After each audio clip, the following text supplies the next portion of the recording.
எவ்வளோ சம்பாரிச்சாலும் கையில் நிற்கல. வர வர வந்து சம்பாதிக்கிறதுக்கே ஒரு ஆசை இல்லாமல் போயிடுச்சிங்க. அந்த அளவுக்கு செலவு ரொம்ப அதிகமாகுது. எதுலேயுமே வந்து பார்த்தீங்கன்னா சேவிங்ஸே இல்லாமல் போகுது. வீட்டில் வந்து உண்டியல் ஜெய்குட்டி வச்சிருந்து அதில் வந்து சேவிங்ஸ் வச்சிருந்தோம். அப்பப்போ தேவை அதிகமாக இருந்துச்சுன்னா காசு இல்லைன்னா அந்த உண்டியலை வந்து உடச்சி நாங்கள் எடுத்துருவோம். சரி உண்டியலில் தான் அப்படி ஆகுதுன்னு சொல்லிட்டு நம்ம அக்கௌண்ட்லேயே விட்டலாம்னு சொல்லி விட்டுட்டா அடிக்கடி ஜிபே பண்ணுறேன்னு அக்கௌண்ட்டில் இருக்கிற காசெல்லாம் ஜிபே பண்ணியே நம்ம வந்து காசை வந்து செலவு பண்ணிடுறோம்.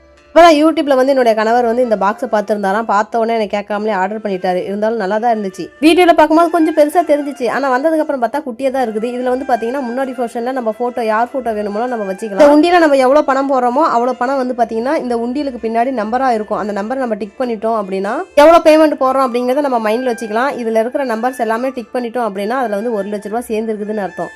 பணத்தையே போடாமல் நம்ம நம்பர்ஸை மட்டும் டிக் பண்ணால் அது சேராதுங்க. பணத்தை போட்டுட்டு நம்ம நம்பரை வந்து டிக் பண்ணணும். அதே போல் இந்த உண்டியெல்லாம் ஃபுல்லாக ஃபில் ஆனதுக்கப்புறம் இந்த ஸ்க்ரூ இருக்கு இல்லைங்களா, அதை கழட்டிட்டு நம்ம வந்து எடுத்துகிட்டு திரும்ப ஸ்க்ரூ போட்டுட்டு வழக்கம் போல் அது உண்டியல் மாதிரி யூஸ் பண்ணிக்கலாம். இதோட ரேட் வந்து பார்த்தீங்கன்னா 375 ரூபா. இது ப்ரொமோட் வீடியோலாம் இல்லை. யாருக்காச்சும் வேணும்னா சொல்லுங்கள், நான் வாங்கின பேஜ்லேருந்து உங்களுக்கு நம்பர் கொடுக்குறேன்.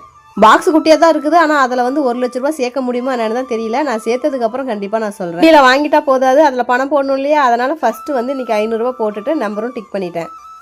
குட்டிமாலாம் ஸ்கூல் போயிட்டு வந்துட்டு ஹோம்ஒர்க் பண்ண ஆரம்பிச்சிட்டாங்க. இன்னைக்கு அத்தை தான் வந்து நைட்டு சாப்பாடு செஞ்சு கொடுத்தாங்க. நம்ம வீட்டில் என்ன சிலிண்டர் வரல, நீ சாப்பாடு பருப்பு குழம்பு தான் செஞ்சு கொடுத்துருந்தாங்க.